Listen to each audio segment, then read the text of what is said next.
Yo, j'espère que vous allez bien. Nous nous retrouvons pour une session de Cash Game NL 25 et nous voici en place.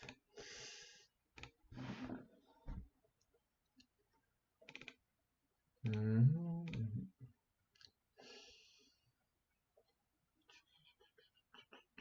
Voilà. On va attendre des mains, on va attendre quelque chose qui est plus plaisant. Alors on va open ici, et ici on va folder. Tu as bien noté qu'on est sur un fiche. Les notes qu'on prend, on les prend quand on n'est pas sûr, et quand on est sûr, on adapte nos notes en fonction de.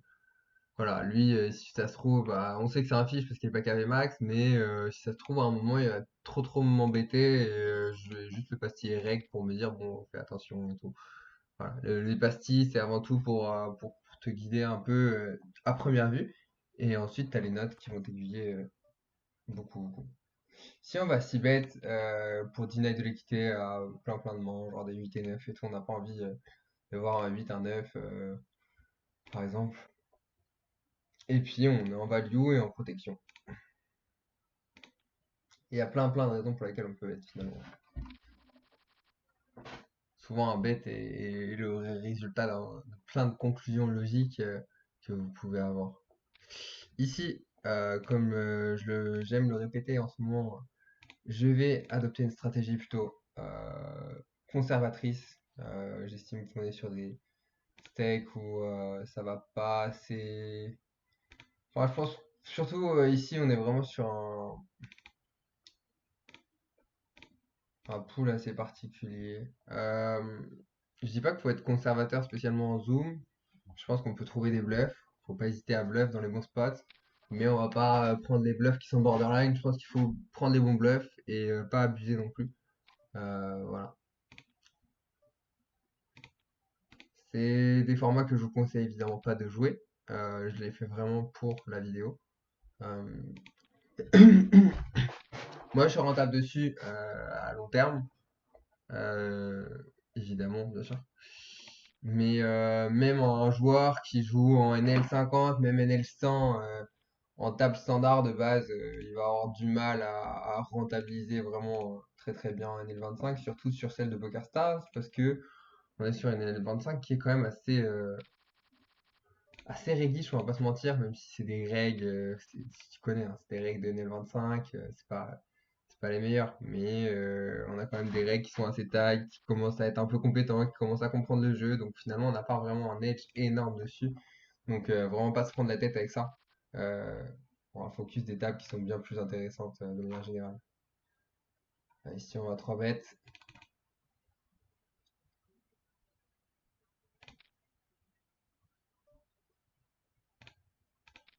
Ici de call.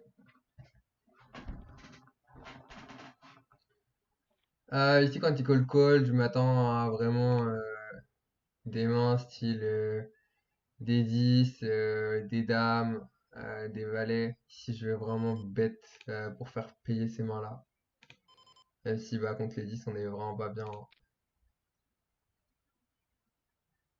Ok. Je peux avoir des as-dames aussi, mais pour moi, c'est pas ce qu'il faut viser. Ici, il faut vraiment prendre sa value. Même si on est sur un board qui est assez sec, pour moi, je pense que la majeure partie de sa range, c'est quoi? C'est as-dame, c'est valet-valet, c'est dame-dame, c'est 9-9 parfois. Des 8-8 aussi. Donc ici vraiment pas hésiter à bien value. Minipo peut être peut-être plus adapté pour laisser call encore des as-dames. Ça me semble pas idiot. Après je connais pas le joueur. En tout cas mon play me dérange pas ici. Surtout au vu de son timing sur sa vitesse de check au flop. Ok, ça gagne.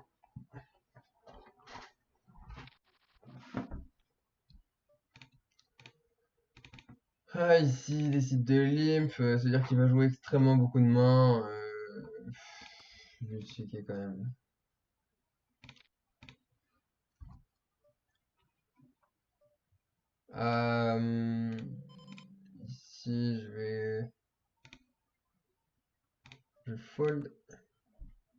C'est close ici, hein, c'est pas non plus en easy open, hein. C'est ok de fold pour moi.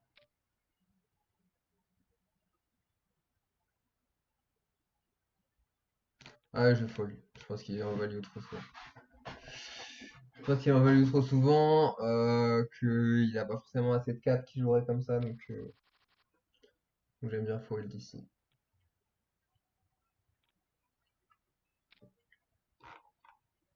Sur un fold,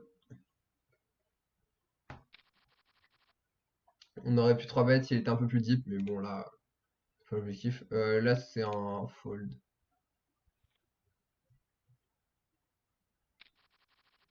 Pareil, en vrai je pourrais m'amuser à le jouer, je pense,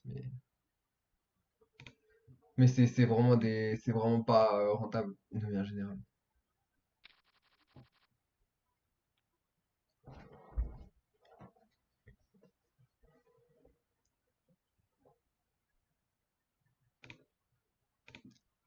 Sur un fold. En vrai, j'en verrais bien 4 tables de zoom, mais bon. Ça me paraît beaucoup quand même. Surtout pour ceux qui suivent. Franchement, honnêtement, ceux qui suivent sur téléphone, c'est compliqué pour eux, quoi. J'ai essayé de m'adapter par rapport à ça. J'estime que oui, il y a pas mal de public sur téléphone, donc évidemment. C'est pas. Après, ça va, hein, il y a quand même de quoi faire.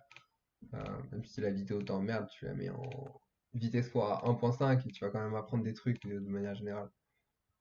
Euh, Si ça check, check, check, check, check. Là, ça check encore. Easy. Je vais bet. Je pense que de temps en temps, ça va fold fold.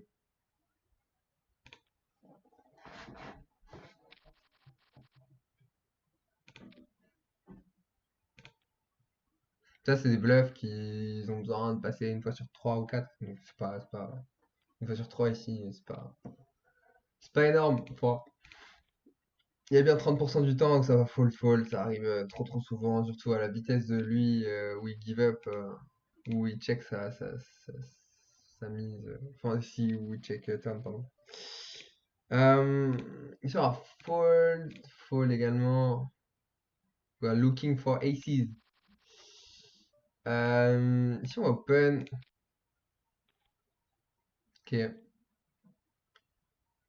pas trop de décisions chez nos adversaires.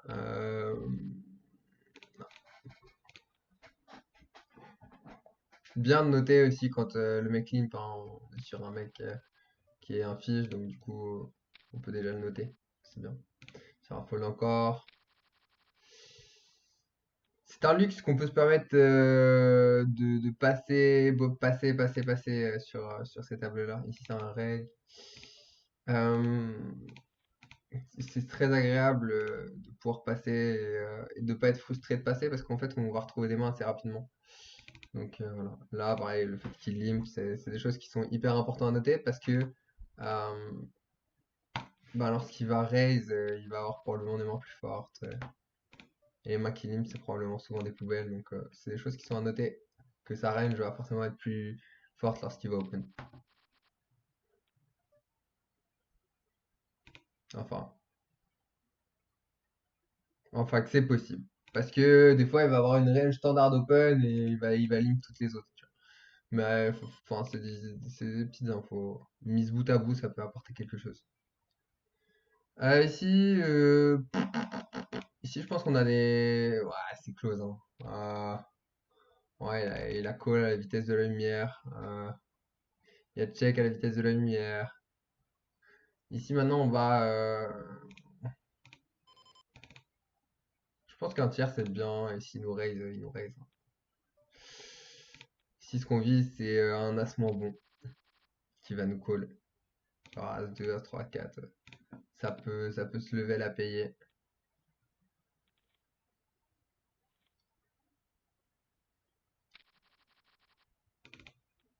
Même si en vrai, ouais, il est toujours derrière quoi. Là il a fold assez vite donc peut-être qu'il avait compris qu'il était toujours derrière.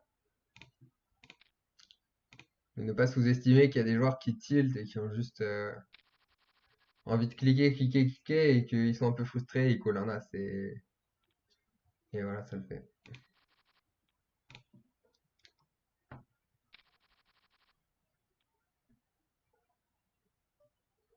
Si on va call.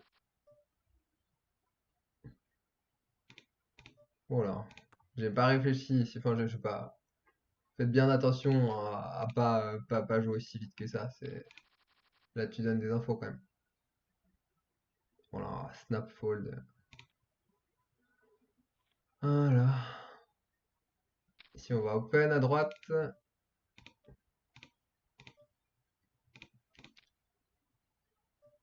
Si on va folder.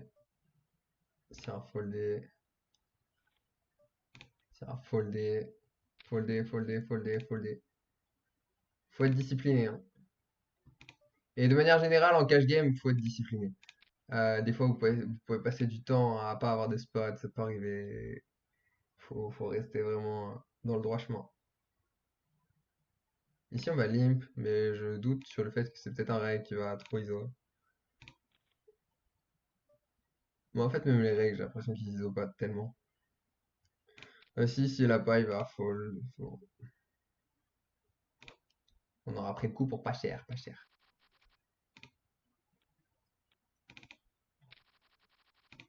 Si on va open, as valet, sauf si lui open, on va fold.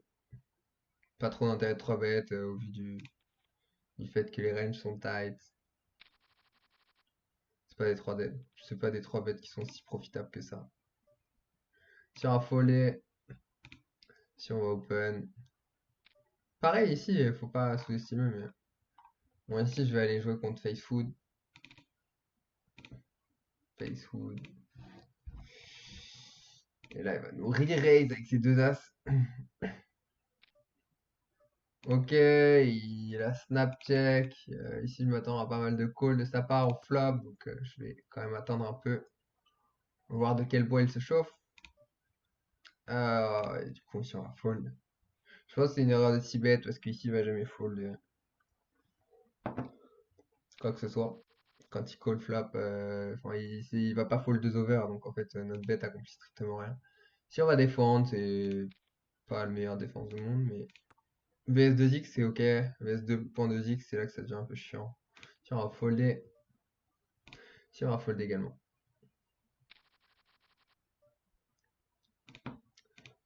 Si on va folder, folder, si on va open. C'est les open qui sont close, je crois d'ailleurs, en théorie. En pratique, ça peut.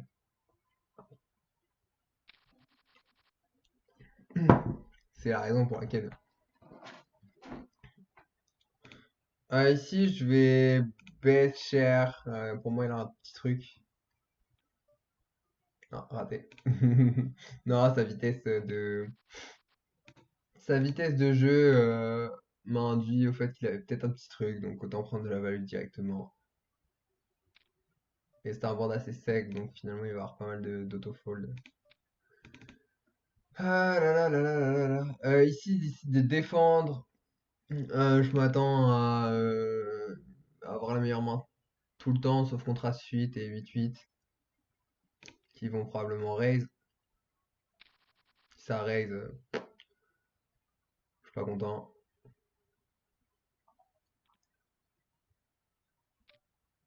Si on va folder, si on va open. Ici, c'est très très très limite. Je pense qu'on a encore un call, mais c'est très très chiant. Contre 2x, ouais, je pense qu'on a un call, mais. Si t'as pas d'edge sur le field, je pense que tu peux fold sans t'embêter. Si t'es pas un top top reg.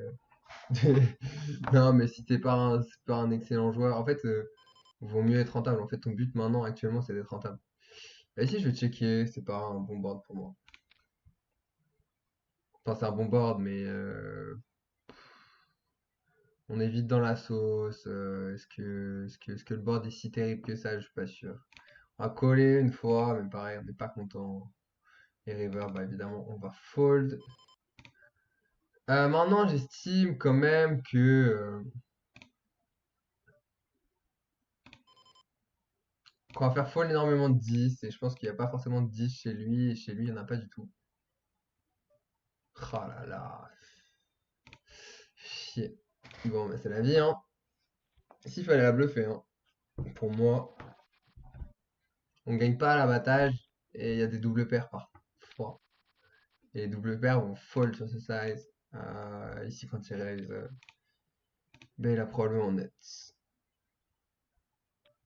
Il a probablement même flush en fait. On avait vu qu'on avait un bloqueur sur flush, ça me choque pas de bluff. Euh, Maintenant, sans bloqueur sur flush, peut-être qu'on aurait pu réfléchir. En fait, il a pas mal quand même de flush. J'ai ma liberté qui est un reg. Euh, je pense qu'il va trop 3 bêtes. Si je vais directement l'emmerder.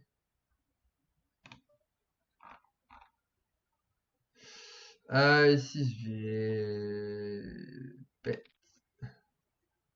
Pareil, trop de 3 bêtes ici, à mon avis.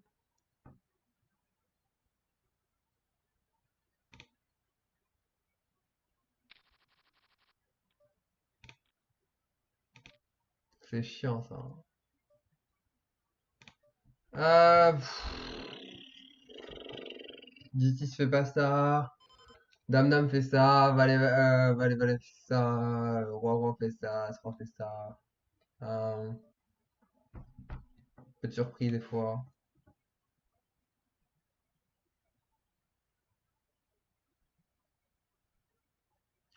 Normalement, c'est un call, mais je suis pas confiant. Je suis pas confiant parce que souvent je les prends en fait, les As-Dame, Jam. Bah, je les perds en fait, les flips, c'est pour ça que je suis pas confiant. C'est un call, mais c'est close, contre règle, bref. En fait, je le connais pas suffisamment pour être sûr que c'est un règle. Ça peut jam un peu n'importe quoi. Si ça jam As-Dame, ça peut jam 10-10. C'est close, je pense que c'est tup. S'il commence à jam des As-Valet, ça devient cata pour lui. Ah, quoique. Ah, bref, quoique j'ai les valets, je bloque un peu. Je sais pas si je suis si rentable à call, hein, quand même. Bah, c'est close, je pense. Ah, c'est closey, je pense.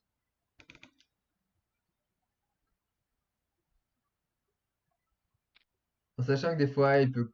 Non, ouais, c'est chaud. Non, c'est chaud.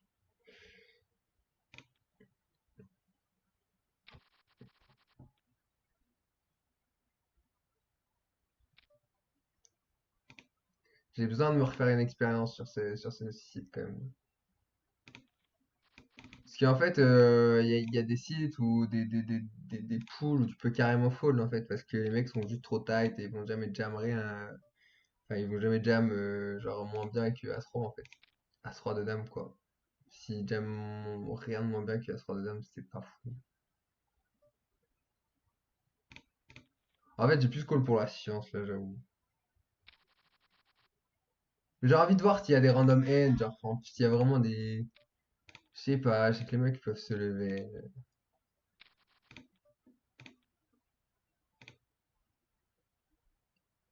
Déjà, As-Dame, c'est nul, hein. Ouais, je suis pas ultra fan. En fait, j'ai pas. Enfin, non, c'est nul, c'est nul, c'est nul. J'ai tellement de As-Roi sans. Non, c'est nul.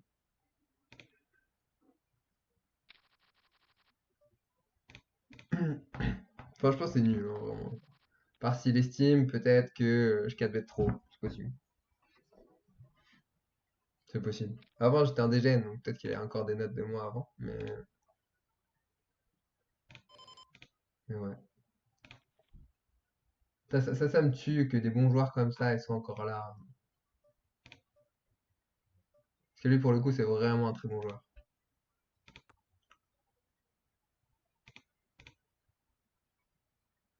Joueur portugais, je crois. Espagne. Ah, c'est vraiment un très bon joueur. Mais je sais pas ce qu'il branle là, hein, franchement. Si je colle. Il y a vraiment plein de joueurs hein, qui me choquent à rester là. Juste partez un moment, de te dire. Qu'est-ce que tu fous là, quoi? Si je peux me permettre, qu'est-ce que tu branles ici?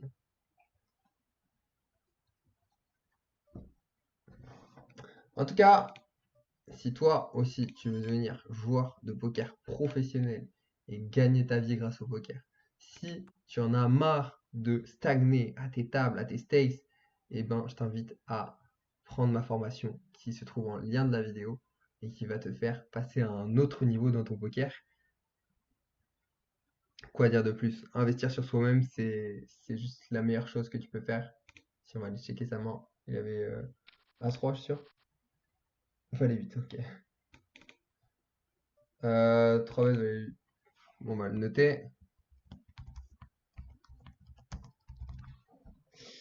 Juste, ouais, investir sur soi-même, c'est la meilleure chose que tu peux faire. Et voilà, tu regretteras jamais d'avoir investi sur toi-même. Et c'est ce qui va te permettre d'aller évoluer de plus en plus rapidement vers le toi du futur, le toi que tu veux devenir dans 10 ans et la personne exceptionnelle que tu veux devenir dans 10 ans avec la vie exceptionnelle, avec le cadre de vie exceptionnel, avec les finances exceptionnelles, avec la femme exceptionnelle, etc., etc.